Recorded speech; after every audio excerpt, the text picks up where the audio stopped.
brought up family and spending time with kids in there, and you currently don't have any yourself, but you have partners. I have dogs. You have dogs, so yes, you have kids. Yeah.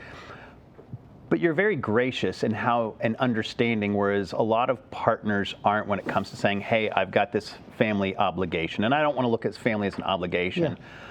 Yeah.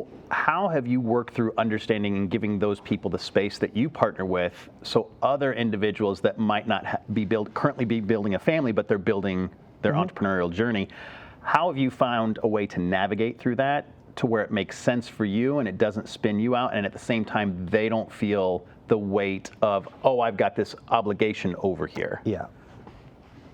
I think my concern is accomplishing my long-term goals. And truthfully, many of the things that matter to me will exceed my lifespan.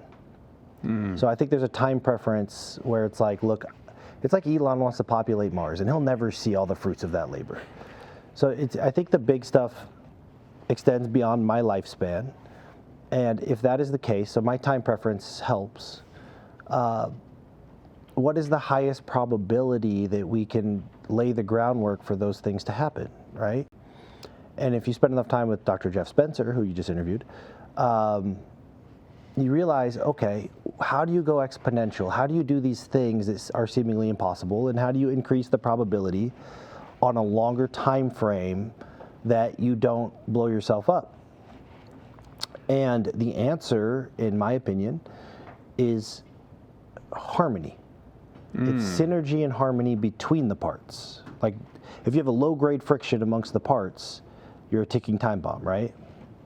So it's understanding ahead of time what you're getting into, and you have a wife and a kid, and I know that. And so if we want to accomplish great things together, then removing the low-grade friction is more important than pushing harder right now so that I feel productive. So if I was to push you or any other partners about like, hey, you know, you got to work more, you got a family, and I'm in the office, and you're on vacation, all this stuff, actually increasing the low-grade friction and decreasing the probability that we accomplish cool shit. So that's how I think about it is, okay, first of all, know what you're getting into ahead of time. It's not a surprise. I knew you were married. I know my partners have obligations ahead of time.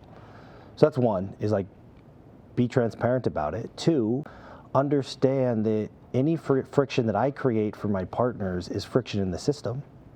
So very much have to understand that they have obligations and preferences. And as much as I can support those obligations and preferences, there's less friction in the system and a higher probability of an exponential outcome. And then three, the communication of letting the partners know it's okay. Like, I might be here at 4 a.m. 7 days a week, and I'm choosing to, and I don't expect you to, and it's okay. And so it's like those three things to just try to suck friction out of the system, because it's a complex system. And it's friction that destroys complex systems. And this is more speaking personally, but also what I've seen from other partnerships that they've had children. Yeah. We almost inherently sit there and, oh, they must be thinking that we're not working hard enough. And so we actually create some of the friction from our side because it's more feelings than facts, yep. as opposed to keeping that open transparency, the open kimono right there, which I think is so important that it shouldn't just lay so heavily on one side. It's got to be both people keeping their cards above table so that it's open to have conversation around. Yeah. I think communication, Jeff has a lot of good stuff on it. Chris Voss has a lot of good stuff on it. Jeff told me early on, it was like the second time he drove to my office, and he said, I bet you're frustrated about this, this, and this. I was like, how the hell did you know that? He goes, because you're a wild card. And these are the things that wild cards run into. And he also said, you have to understand that you are the wild card.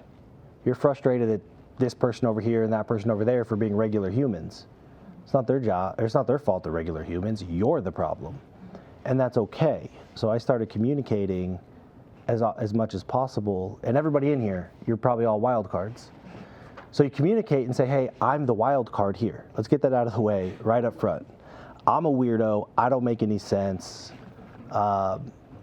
And you just communicate all of that right up front instead of trying to explain it away later when somebody's frustrated about it. Yeah. You know, and an interesting thing is you don't lean into it. You explain it up front, but you don't make it your story. Meaning like, hey, I'm a wild card all the time. Like you do see frequently people that make that their story, and they might use different words, but it's always at the forefront. You get the pieces out of the way up front, which allows for a cleaner path going forward.